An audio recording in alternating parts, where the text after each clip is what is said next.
नमस्कार, NTV India news में आपका स्वागत है। मैं साक्षी। पेश है आज की प्रमुख हलचल।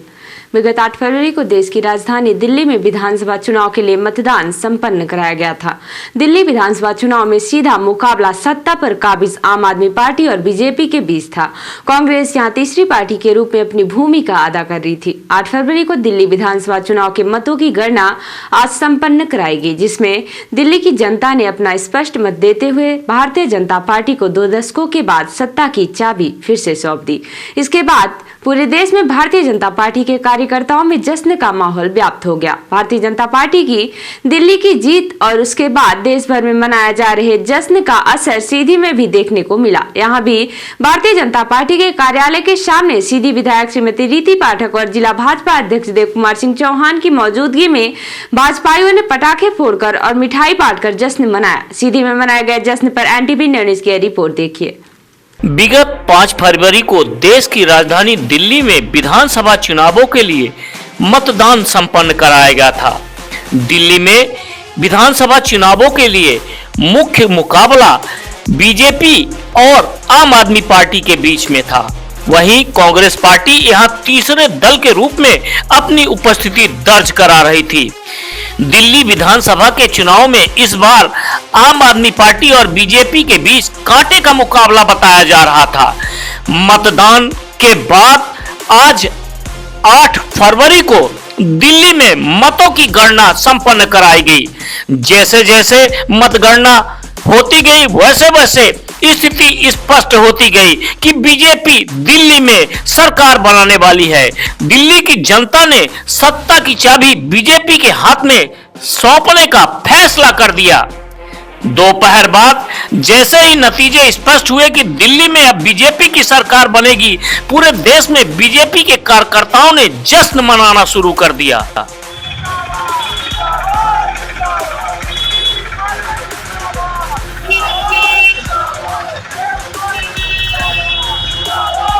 पूरे देश में मनाए जा रहे जश्न का असर सीधी जिला भाजपा कार्यालय में भी देखने को मिला। यहां भाजपा कार्यकर्ताओं ने बीजेपी की जीत का जश्न खुले दिल से मिलाया, जमकर नारेबाजी की, पटाखे फोड़े और मिठाइयां भी बांटी।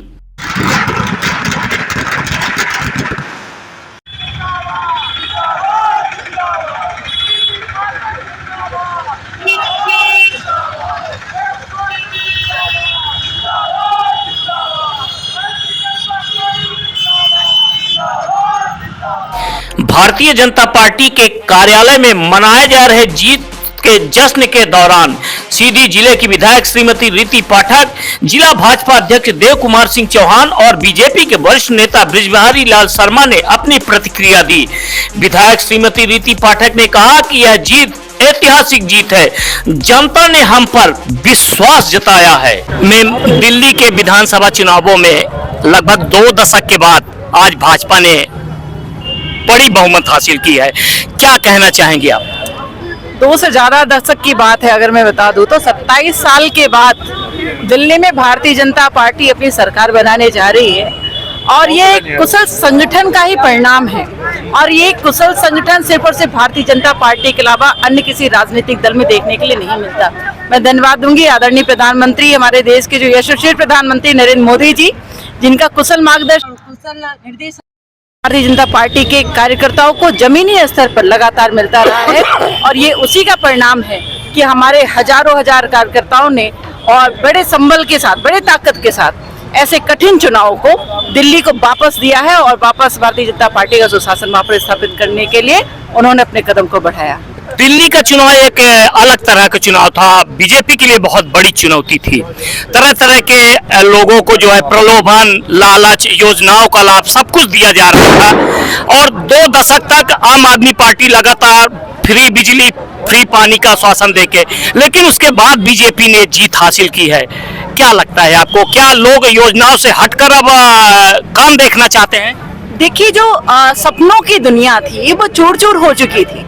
जब जनता ने ये समझ लिया कि ये धरातल में कहीं पर कुछ भी नहीं है, ये जो प्रलोभन है, ये जो लोभ है, ये जो बड़े बड़े राजनीतिक वादे थे केजरीवाल जी के, और खुद उनके गुरु ने आज कहा है कि एक सुचिता की राजनीति होनी चाहिए थी, एक अच्छे उच्च स्तर के चरित्र का निर्मित व्यक्ति है ऐसा राजनीति कर सकता था, जो केजरीवाल ने नहीं किया है।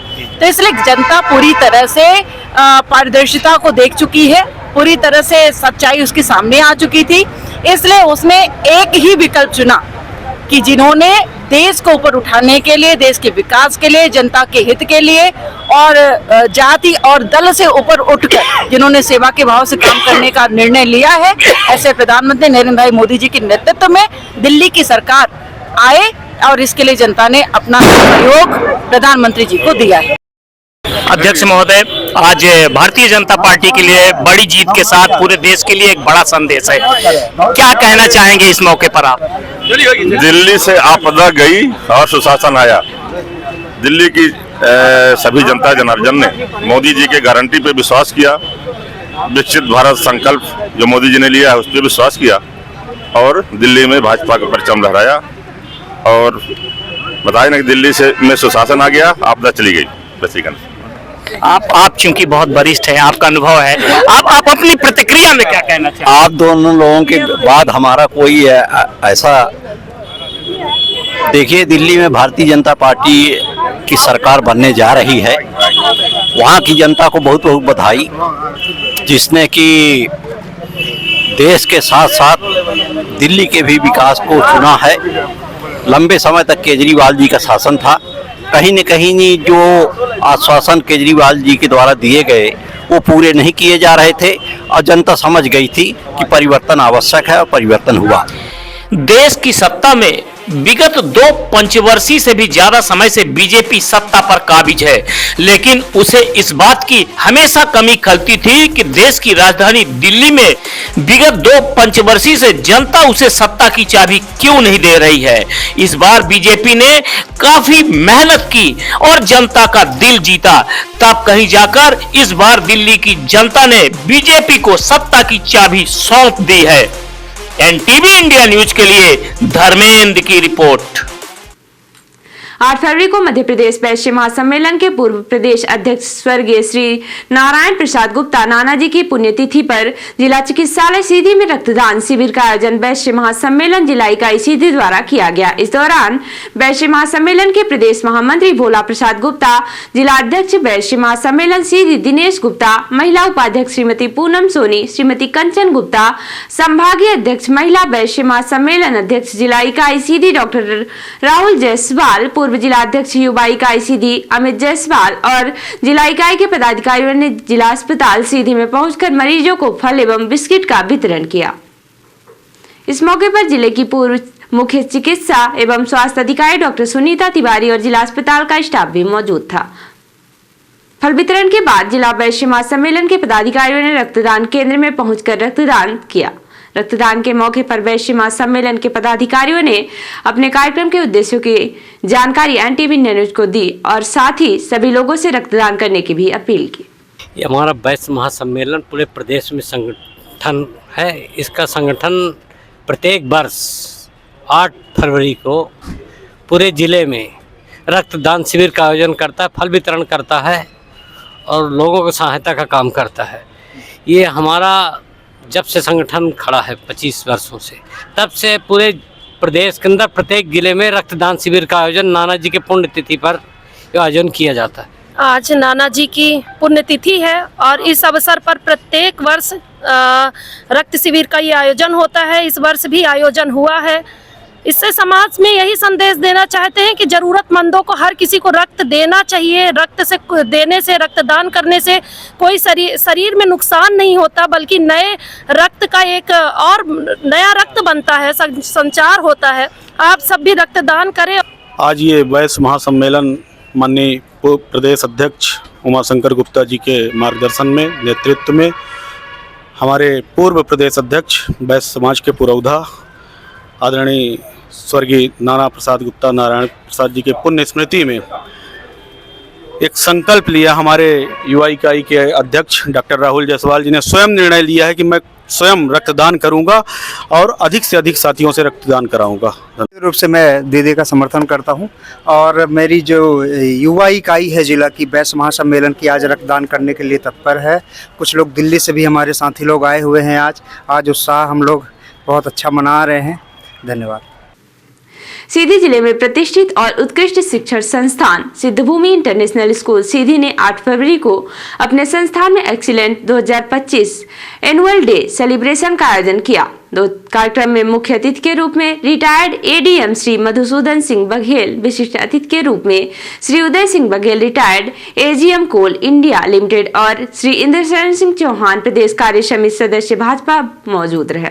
कार्यक्रम की शुरुआत अतिथियों ने मां सरस्वती की पूजा अर्चना से की, जिसके बाद सिद्धभूमि इंटरनेशनल स्कूल के प्ले ग्रुप से 12वीं कक्षा तक के छात्रों ने अपनी कला संस्कृति की मनमोहक प्रस्तुति दी, जिसको देखने के लिए सिद्धभूमि इंटरनेशनल में कई सैकड़ा अभिभावक मौजूद रहे, जिन्होंने बच्चों के शानदार प्रदर्शन पर जमकर तालियां बजाई और उनकी हौसला अफजाई की। हाथ तेरे हैं ढूंढते तेरा खुदा, मुझको रब मिला, तू जो मिला लो हो गया मैं काबिल, तू जो मिला तो हो गया सब हासिल। मुश्किल सही कोनट में लस्सी मिला के बजाओ सारे मूड बना के और रचनी से और मिसला से और रचनी से और मिसला से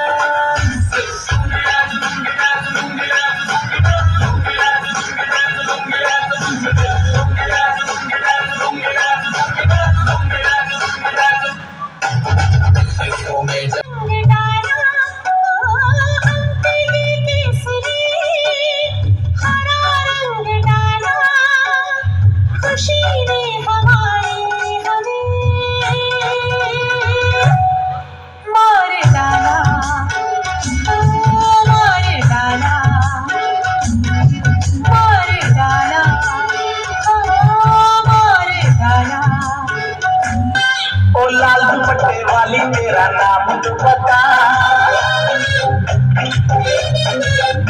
ओ गाने लुटे वाली तेरा नाम तो बता, नाम तो बता, तेरा नाम तो बता, तेरा नाम तो बता।